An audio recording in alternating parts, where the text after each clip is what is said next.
इस विशेष वीडियो में हम वर्गीकरण के आधारों को देखेंगे। वर्गीकरण के 3 आधार होते हैं। पहला है सीलोम, दूसरा है खंडन सेगमेंटेशन और तीसरा है नोटोकॉर्ड। अब सीलोम की बात करें तो शरीर की वह गुहा जो मेसोडर्म द्वारा रेखांकित होती है उसे सीलोम कहा जाता है। अब ऐसी स्थिति हो सकती है जिसमें सीलोम अनुपस्थित हो, तो हम इसे एसीलोमेट स्थिति कहेंगे। ऐसी स्थिति हो सकती है जिसमें झूठा सीलोम उपस्थित हो, इसे स्यूडोसीलोम कहा जाता है। और तीसरे मामले में सच्चा सीलोम उपस्थित होगा, तो इसे सीलोमेट स्थिति कहा जाता है। तो इन 3 स्थितियों में पहले मामले में सीलोम नहीं होता है, दूसरे मामले में स्यूडोसीलोम होता है। अब स्यूडोसीलोम क्या है? यदि मेसोडर्म उपस्थित है लेकिन वह बिखरे हुए थैलियों के रूप में है, तो उस स्थिति को स्यूडोसीलोम कहा जाता है। और यदि वह स्थिति उपस्थित है तो हम उस जीव को स्यूडोसीलोमेट कहेंगे। तीसरा है सीलोमेट। अब यदि शरीर गुहा मौजूद है और उसके दोनों ओर, बाहरी और भीतरी दोनों तरफ, यदि मेसोडर्म की परत है, तो इस स्थिति को सीलोमेट स्थिति कहा जाता है। अब आइए इसे इस विशेष चित्र में देखने की कोशिश करते हैं। तो इस चित्र में तीनों स्थितियां दी गई हैं। अब सबसे पहले हम एसिलोमेट 1 की स्थिति को देखेंगे। तो इसमें यह सी चित्र एसिलोमेट है। तो इसमें अगर हम देखें तो यह विशेष परत एक्टोडर्म है, यह परत मेसोडर्म है और यह भीतरी परत एंडोडर्म है। तो इसमें तीनों परतें मौजूद हैं, लेकिन मेसोडर्म के बीच कोई गुहा मौजूद नहीं है। तो यह एसिलोमेट की स्थिति होगी। दूसरा चित्र स्यूडोसिलोमेट है, तो यह स्यूडोसिलोमेट है। स्यूडोसिलोमेट के मामले में यह बाहरी परत एक्टोडर्म है, यह भीतरी परत एंडोडर्म है, लेकिन मध्य भाग अगर हम देखें तो हम इन थैलियों को देख सकते हैं। अब ये थैलियां मेसोडर्म की बिखरी हुई थैलियां हैं और इसी वजह से हम कहते हैं कि यह स्यूडोसिलोमेट स्थिति है। इसके बाद हम सबसे विकसित अवस्था पर आते हैं जिसे सीलोमेट अवस्था कहा जाता है। तो यह सीलोमेट अवस्था है। इस चित्र में हम देख सकते हैं कि बाहरी परत एक्टोडर्म है, यह भीतरी परत एंडोडर्म है और अगर हम लाल रंग की परत देखें तो वह मेसोडर्म है। यह 2 परतों में विभाजित हो गई है। तो यह बाहरी मेसोडर्म है और यह भीतरी मेसोडर्म है। इसका मतलब है कि इन दोनों परतों के बीच एक गुहा मौजूद है। तो यह स्पष्ट गुहा जो मौजूद है उसे सीलोम कहा जाता है और इसी वजह से इस अवस्था को सीलोमेट अवस्था कहा जाता है। इसके पश्चात अब हम आगे बढ़ते हुए विशेष रूप से उन फाइलम्स को विस्तार से देखते हैं जिनमें यह अवस्था पाई जाती है। तो चलिए देखते हैं। हमारा पहला फाइलम है पोरीफेरा। तो पोरीफेरा में ये एसिलोमेट अवस्था होती है। फिर सीलेंट्रेटा, टीनोफोरा, प्लेटीहेल्मिन्थ्स। प्लेटीहेल्मिन्थ्स तक कोई सीलोम मौजूद नहीं होगा। फिर फाइलम एस्केल्मिन्थ्स है, ये एकमात्र फाइलम है जिसमें स्यूडोसिलोमेट अवस्था होती है। और इसके बाद एनिलिडा से सिलोमेट अवस्था शुरू होगी। इसका मतलब है कि पहला फाइलम जिसमें सीलोम होता है वह एनिलिडा है। अब एनिलिडा से यह सिलोमेट अवस्था काउडेटा तक जारी रहेगी। पांचवें वर्गीकरण के आधार के बाद यानी सीलोम, हम पांचवें आधार पर आते हैं यानी खंडीकरण सेगमेंटेशन। अब सेगमेंटेशन का अर्थ है कि यदि शरीर छोटे छोटे खंडों या मेटामर्स में विभाजित हो तो उस अवस्था को सेगमेंटेशन कहा जाता है। अब यदि शरीर खंडों में विभाजित होगा तो कम से कम कुछ अंगों की क्रमिक पुनरावृत्ति होगी और हम कह सकते हैं कि यह वास्तविक खंडीकरण है। और चूंकि मेटामर्स उपस्थित थे, इस अवस्था को मेटामेर कहा जाता है। अब यह विशेष अवस्था, सच्चा खंडीकरण या मेटामेरिज्म, केवल 3 फाइलम्स में पाया जाता है। पहला फाइलम है एनिलिडा। एनिलिडा में शरीर बाहरी और आंतरिक दोनों रूप से खंडित होता है। दूसरा है आर्थ्रोपोडा। इसमें खंडीकरण केवल बाहरी होता है, कोई आंतरिक खंडीकरण नहीं होता है। लेकिन काउडेटा के मामले में केवल आंतरिक खंडीकरण होता है।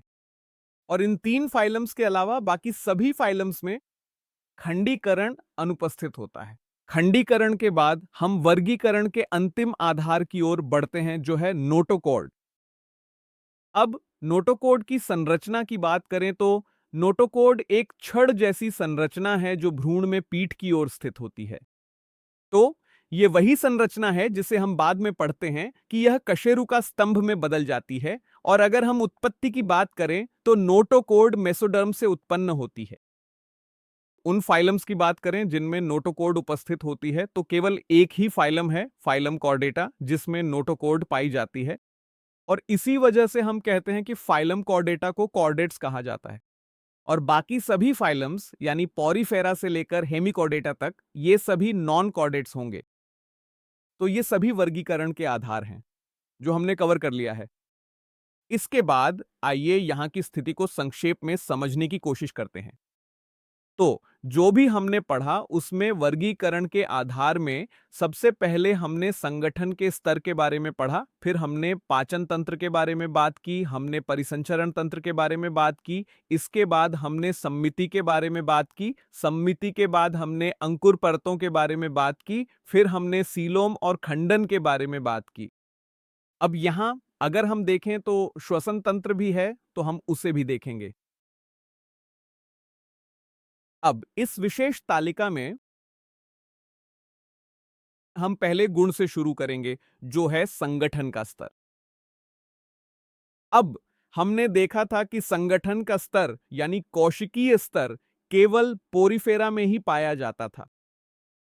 फिर दो अलग अलग सीलेंट्रेट्स और टीनोफोर्स, इनमें ऊतक स्तर था। प्लेटीहेल्मिन्थ्स के मामले में मूल रूप से यह अंगतंत्र स्तर था, लेकिन कुछ अंगतंत्र भी मौजूद थे। फिर पहला ऐसा संघ जिसमें सही मायनों में अंगतंत्र आया वह था एस्केलेमिन्थस, और यह आगे भी जारी रहा आखिरी तक यानी कॉर्डेटा तक।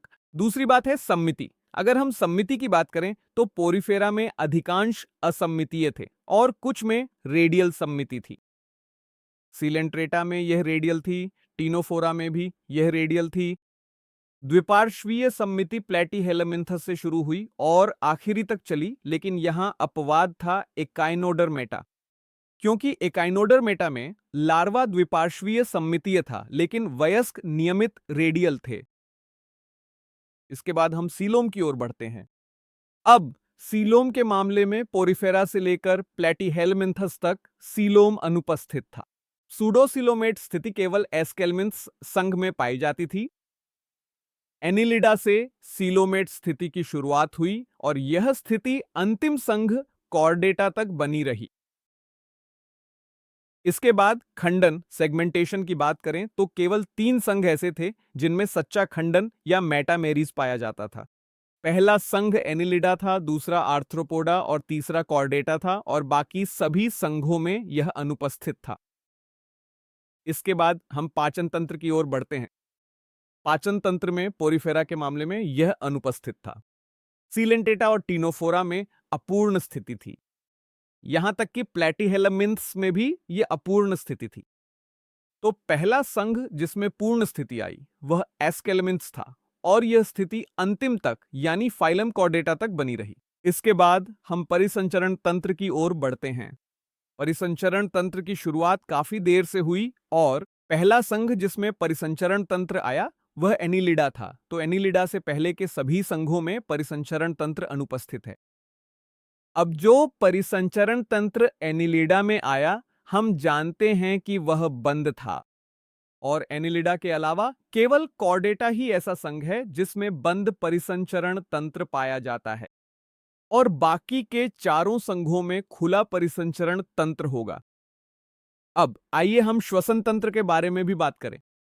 तो श्वसन तंत्र एक ऐसा तंत्र है जिसकी शुरुआत भी काफी देर से हुई थी।